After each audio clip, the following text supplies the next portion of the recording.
Richard Horne and Minister Dan Jarvis, and then we will have speeches and then a chance for all of you to ask questions. Now some of our journalist friends in the room, they will be eagerly waiting to ask questions, but the opportunity to ask questions will be is for everyone. It's going to be off camera, on the record, so yeah, ask away. But if everyone's settled down. No, that was easy.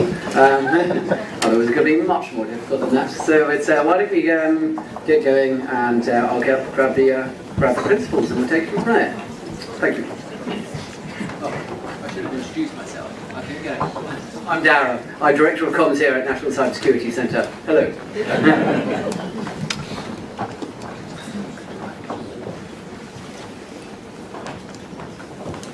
Phone's off as well. I think that's it.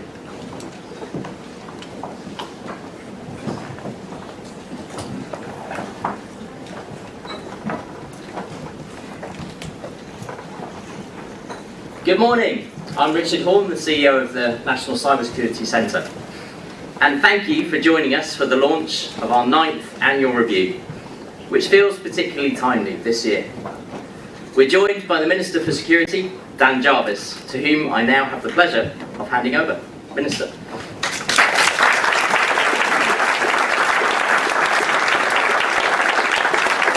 Well, good morning. It's great to see everybody here today, and I want to start by thanking you all for being here as we officially launch the National Cyber Security Centre's annual review. Now, you're going to hear many remarkable statistics today, and perhaps some facts that may shock you. So let me begin with the first shocking but irrefutable fact. I was once a very young man. When I was a boy, the floppy disk was a state-of-the-art memory card. Pong, remember that, became the first ever video game.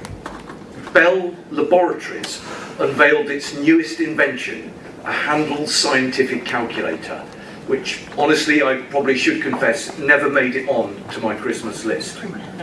If you dropped your mobile phone, you worried more about breaking the floor than your screen. And cutting-edge cybersecurity meant writing your password on a sticky note and hiding it under your keyboard. Anyway, I make these points not to betray my age, although it does so, but to demonstrate the non-stop sprint of progress that digital technology has taken during our lifetimes. Today, digital technology encompasses every single part of our lives. And while that brings us many advantages, it also creates many problems. If we're not careful, we can become complacent. The technology and services that we take for granted every day can and will be used against us.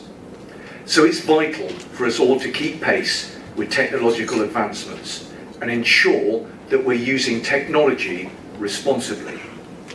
Now, we're going to go into some of the review's findings in a moment. But if you take one thing away from this morning, then let it be this. Cybercrime is one of the greatest threats to our economy, to our businesses, and to the livelihoods of our workers. And while the government is providing more cybersecurity support, we cannot do it alone. We need businesses to lead the way by making cybersecurity a top priority. And we need citizens to step up and take personal responsibility for their cyber safety. Only then, through that joint responsibility, can we overcome the threats outlined in this new report. Now, last year's detailed review showed how the National Cyber Security Centre handled 89 cases of the most serious cyber incidents. Incidents where our essential services were disrupted or our national security was compromised. Incidents which, in the most extreme cases, could have led to major economic consequences or to loss of life. In the last year, those kinds of incidents have more than doubled. There were over 200 of them. Today, any syndicate of cowards hiding behind keyboards can have a devastating impact. These people have no qualms about ruining lives. There is no code of conduct that they share. They are just as happy hacking the NHS and nurseries as they are multi-billion-pound companies, as long as it serves their interests and as long as they get paid. This is a very real threat that businesses must take seriously. Now, we've seen, especially over the last couple of months, just how devastating these attacks can be. Marks and Spencer, the Co-op, and of course Jaguar Land Rover, just some of the high street names which have been targeted by cyber attacks already this year. Behind each of those names are hundreds of employees, thousands more in the supply chain, and millions of customers that rely on those goods and services. It is vital that we take the risk of these cyber attacks seriously. That's why we're doing more than ever before to help those affected by cybercrime. Today's review sets out in detail how the government, through the National Cyber Security Centre, is supporting our society and business leaders to be prepared for any future cyber attacks. The new tools we have created will help every kind of business, from the SME with a handful of employees to larger corporations with hundreds of staff. Our Cyber Action Toolkit that we are launching today is designed to empower sole traders and small businesses to take their first steps towards cyber protections. Our Cyber Essentials certification proves your organisation is protected against common cyber threats, which also provides you with automatic cyber liability insurance for any UK organisation who certifies their whole organisation has less than 20 million annual turnover. Over 13,000 organisations are part of the free early warning service, giving them exclusive access to information on potential cyber attacks. And the NCSC's takedown service has seen over 1.2 million phishing campaigns removed from the internet, with half taken down within an hour of being detected. Now, Richard will go into more depth into this work in just a moment, but these are important steps forward, and I'm very grateful to NCSC and GCHQ for all their important work on this. Now, as the people who drive our economy, it is vital that we support our businesses in any way that we can. So we are creating a strong partnership on cyber security. We have shown through our work on Jaguar Land Rover and much more that we take this support very seriously. But I am clear that businesses cannot be protected by government alone. For that partnership to work, there needs to be a shared priority. And today, a letter has been sent to all of the CEOs of the FTSE 350 companies, signed by the Chancellor, the Business Secretary, the Tech Secretary, myself, and the heads of NCSC and the NCA. This letter implores those business leaders to recognise the threat that is facing them. Because for too long, cybersecurity has been a concern of the middle management and only gets escalated to the seniors in a crisis. It's not a case of if you will be the victim of a cyber attack. It's about being prepared for when that attack happens. When the NHS health supplier Synovis was attacked in 2024, there were major consequences. 11,000 appointments and procedures were postponed, and they lost an estimated £32 million compared to a reported profit of over 4.3 million the previous year. So such an attack can seriously harm a business overnight, and even if they survive it, the scars of brand damage can be long-lasting. Jobs could be put at risk, entire industries become vulnerable, and the wider economy suffers. Ask any CFO and they will tell you which carries the bigger cost, having a thorough cyber security plan or not. Now, the government stands ready to help you, but we can only be a part of the answer. So I would encourage businesses to see this as a great opportunity. by investing in cybersecurity, you could build a reputation for being safe and secure. You could create a competitive advantage, whilst also investing in your stability and in your future growth, something which customers and investors would equally benefit from. Ladies and gentlemen, the technological revolutions of my childhood are museum pieces compared to today's innovations. But what's important today is that we understand tomorrow's technological threats to keep ourselves safe. Ahead of us is a threat landscape which is more complex and more intense than ever before. We all need to be ready to meet that challenge. And today's review shows that the government is doing more to make our cyber more secure, and together we must empower our citizens to make smart choices about their cyber behaviour, and we need businesses to recognise the challenge that faces them too. I know that through our combined efforts we can make our economy more resilient and ensure that our world-leading businesses and the people who work for them remain safe. Thank you very much.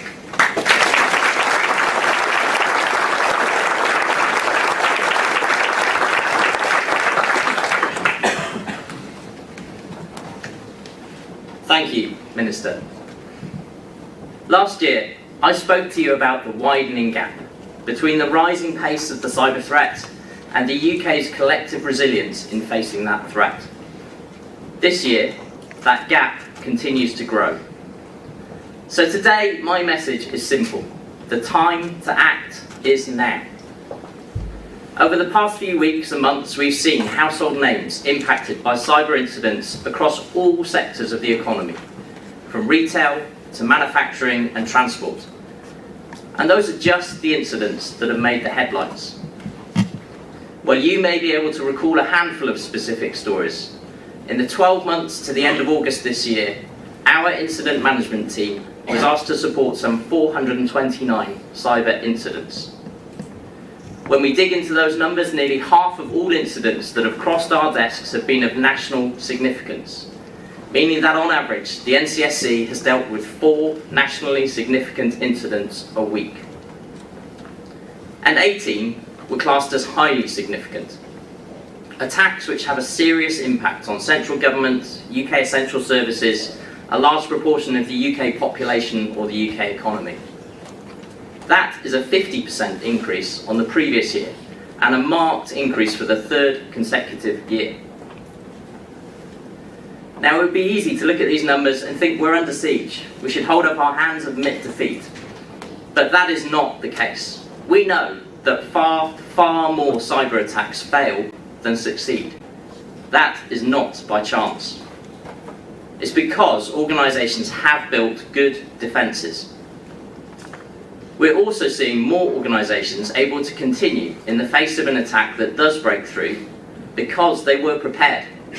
It can be done. But we do see our attackers improving their ability to cause real impact, to inflict pain on the organisation they've breached and those who rely on them. They don't care who they hit or how they hurt them. That is why we need all organisations to act. Cyber attacks are not just a matter of computers and data. They impact growth, prosperity, safety, national security, reputations, operations, bottom lines, lives and livelihoods. As Shireen Khoury-Haque, the CEO of the Co-op, has said, there is nothing that can fully prepare you for the moment a cyber incident unfolds, and you receive that phone call. But worse than receiving that call is receiving it when you do not have a plan. I've sat now in too many rooms with individuals who have been deeply affected by cyber attacks against their organisations. I've seen the emotional impact written across their faces. I know the impact the disruption has on their staff, suppliers, customers, the worry, the sleepless nights, and the impact it has on the teams who work round the clock for weeks and months trying to put the pieces back together. So, the time to act is now. Every leader, Whether you're one person at your kitchen table or the boss of thousands of people, you must have a plan to defend against criminal cyber attacks, and you must have a plan for continuity. You must know how to keep going should an attack get through. If your IT infrastructure is crippled tomorrow and all your screens went blank, could you run your payroll systems, or keep your machinery working, or stock your shelves? If the answer is no, or more likely, don't know, act now. Because when an attack does break through, it is the strength of these pre-engineered solutions that determines an organisation's ability to endure, respond, rebuild, survive. And confronting that challenge of continuity should make clear to every leader that cybersecurity is a risk to be managed by the whole organisation, led by the board, not one to just be delegated to technical experts. Now, 9 years in, the NCSE's mission is the same as it has always been: to make the UK the safest place to live and work online. And we're continuing to support organisations to act now to secure themselves. As you heard from the Security Minister, the new Cyber Action Toolkit that we're launching today will equip sole traders and small businesses to take their first steps towards cyber protection. The UK's minimum standard for cybersecurity, Cyber Essentials, is making it easier for organisations of all sizes across all sectors to get basic foundational defences right. And that comes with free cyber insurance for small businesses who opt in. For senior leaders and board members, our recently launched cyber governance training provides the clarity and confidence needed to govern cyber risk effectively. And we're not doing that alone. We're working with partners across industry to strengthen our collective resilience. For example, our Share and Defend service is working with internet service providers across the UK to block millions of attempted connections all the time to malicious websites by consumers, stopping attacks and fraud before they cause harm. We're working with our partners in the UK's intelligence community, including colleagues in the National Protective Security Authority. We know that our adversaries are combining cyber means with physical methods in order to further their aims. And we'll hear more about that from Ken McCallum, the Director General of MI5, later this week, when he speaks about the threats facing the UK. And we're working ever more closely with our international partners and friends, many of whom I'm delighted to say are here with us in the room today. Sovereign UK action alone can only take us so far in closing the widening gap. Together, we're building strong coalitions to stand united against hostile activity.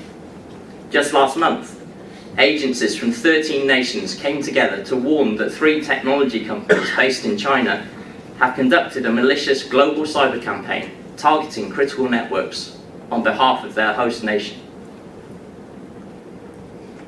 And so, my question to every leader of every organisation is simple. What is your plan? How will you continue when your IT is gone?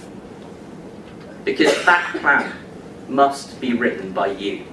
No one can do it for you. And it is only by asking that question that you will truly understand the urgency of investing in cyber defences. And we in the NCSC are here to support and empower you. If we all act now, we can create a UK that thrives in our new digital world, with businesses and a society that can weather the digital storms that are inevitable, and the confidence to meet the challenges head on. Thank you.